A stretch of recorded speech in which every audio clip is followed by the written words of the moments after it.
দর্শক আসসালামু আলাইকুম। দেশ ও প্রবাসে যে যেখানে আছেন আপনাদের প্রত্যেককেই শুভেচ্ছা জানাচ্ছে। আজকে নতুন একটি প্রতিবেদন দেখতেই পাচ্ছেন আমার সামনে একটি আপু আসছে। আসলে আপুর জীবনে কি হয়েছে চলুন কথা বলে জানার চেষ্টা করি। আপু আসসালামু আলাইকুম। আপু আপনার নাম কি? আমার নাম আলিফা ভাই। আলিফা আপু, তা কি অবস্থা, কেমন আছেন আপনি? ভালো। ভালো আছেন? দিন দিন দিয়ে আরো সুন্দর হয়ে যাচ্ছেন, এই সুন্দরের রহস্যটা কি?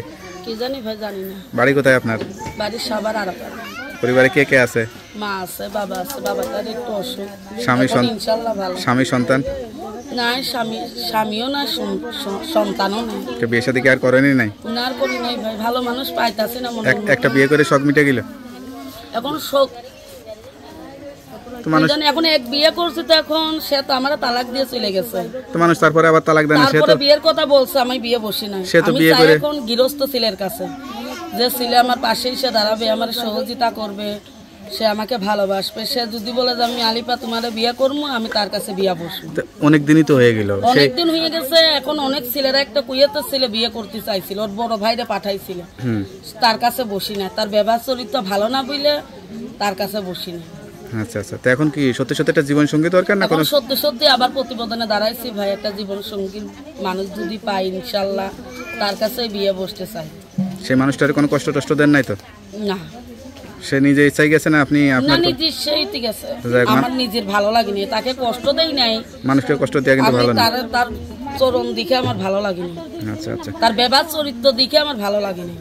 আচ্ছা, এখন যদি আল্লাহর নামে একজন ভালো ছেলে পাই ইনশাআল্লাহ, যে আমার পাশে এসে দাঁড়াবে, আমার সহযোগিতা করবে, সেরকম যদি একটা ছেলে পায় তার কাছে বিয়ে বসে চলে যাবে। লেখাপড়া করছিলেন? না ভাই, নিজের নাম লিখতে পারি, ম্যাডামের অফিসে চাকরি কাজ করি, মিশিং চাকরি টাকরি নিছেন? মিশিং এর কাজ করি, সেলাইয়ের কাজটা সব শিখছেন? আচ্ছা আচ্ছা, তো যাই ভালো, তো নিজেই সেলাই, তো ভবিষ্যৎ বিয়ে শাদী করে একটা দোকান দিয়ে দিলেও তো, স্বামী যদি একটা দোকান দিয়ে দেয় ভালো কিছু, তাহলে স্বামীর বেশি কষ্ট করতে হবে না, খরচের সংসারে চিন্তা করতে হবে না, তাই না? আচ্ছা, তাই সে কোনো গান টান গাইবেন টাইবেন নাকি? না ভাই, এখন আর গান গাবো না, মন খারাপ, তাই না? আচ্ছা, সেটা জীবন সঙ্গী পাইলে মনটা ভালো হয়ে যাবে। হ্যাঁ, যদি মনের মতন মানুষ পায় তারই গান শোনাবো। যদি সেই পুরুষের বাচ্চা কাচ্চা থাকে, সেরকম পুরুষকে বিয়ে করবেন? হ্যাঁ, আমি চাই। আমি আরেকটা কথা কি ভাই, আমি বয়স্ক ছেলে চাই, ইয়ং ছেলে চাই না। কেন ইয়ং ছেলেরা আসে ফোন টোন দেয়, সে আমার ভালো লাগে না। আমি চাই একটু বয়স্ক ছেলে, যে বিয়ে করলে কখনো ছাড়বে না, ওরা সারা জীবন রেখে দেবে।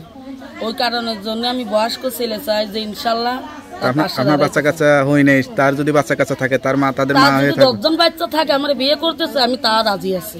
যাক, মানুষ টানুষ করে দিতে পারবেন, তাই না? খুবই ভালো কথা। তো আপনার সঙ্গে কিভাবে যোগাযোগ করবে? আমার সাথে নাম্বার আছে ভাই, নাম্বারটা মুখস্থ আছে? নাম্বারটা মোবাইলে, তো নাম্বারটা আমার কাছে দেন, আমি দেখে বলে দিই। হ্যালো বিয়ার, শুনতে পেলেন এক অসহায় স্বামীহারা আপুর জীবনের গল্প। সত্যিকারের জীবনে আসলে তার একটা সঙ্গী দরকার, কোনো কিছুই চায় না। কেউ যদি সত্যিকারের অর্থে যোগাযোগ করতে চান বা আরও খোঁজখবর নিয়ে বিয়ে শাদী করতে চান, অবশ্যই এই নাম্বারে যোগাযোগ করবেন। তার নাম্বারটি হচ্ছে 01617041184। নাম্বারটা খোলা থাকে তো? 24 ঘন্টা খোলা। যাক, নাম্বারটা খোলা রাখবেন। আর যত কষ্ট হোক না কেন, নামাজ কালাম পড়বেন, সত্য কথা বলবেন, সত্যতে জীবন সাজাবেন। 5 ওয়াক্ত না পড়ি তো 2 ওয়াক্ত পড়ি তো। 5 ওয়াক্তই পড়বেন, কামটা কি? নামাজ আর খাওয়া ছাড়া ভাই পেট চালাবো কেমনে? কাজা নামাজ পড়বেন, ঠিক আছে? যখন স্বামীর বাড়ি যাব ইনশাআল্লাহ সে 5 ওয়াক্তই নামাজ পড়বে। তোকে আপু ভালো থাকেন, দোয়া করি। আসসালামু আলাইকুম।